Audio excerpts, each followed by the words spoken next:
এখানে আজকে থাকবে, কথা কিন্তু বলছি করবে না। 12364, যেটা হচ্ছে হলদিবাড়ি কলকাতা ত্রিসাপ্তাহিক এক্সপ্রেস নিয়ে। ট্রেনটি প্রথম চালু হয়েছিল 3 জুলাই 2008-এ।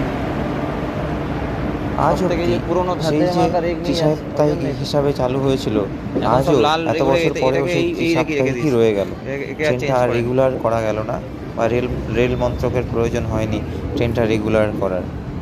এই ট্রেনটা থাকার ফলে জলপাইগুড়ি জেলা, দার্জিলিং জেলা, উত্তর দিনাজপুর, দক্ষিণ দিনাজপুর, মালদা, মুর্শিদাবাদ, বীরভূম, বর্ধমান এবং হাওড়া, হুগলি জেলার প্রচুর মানুষ উপকৃত হন। অথচ রেল মন্ত্রকের এই ট্রেনটার প্রতি কোনো চিন্তা ভাবনাই নেই ট্রেনটাকে রেগুলার করা। তোমার এসি আছে, এগুলো পেতে আরেকটা গেলে কথা, তোমাকে মোটামুটি ট্রেনটা 2 মাস আগে সেই টিকিট কাটতে হবে, পুরনো 1-2 রেক মাস আগে। নিয়েই চলে। এইটা তো ট্রেনটা সব থেকে এখন আগে ফুল হয় এসি যে চেয়ারটা। নতুন HCF কোচ বেরিয়েছে, সেই না, কোচ ওটা 700 আপগ্রেডেশনও টাকা, করা 750 হয়নি, টাকা ভাড়া। সেই পুরনো 740 ICF কোচ নিয়েই টাকার মতো। চলছে।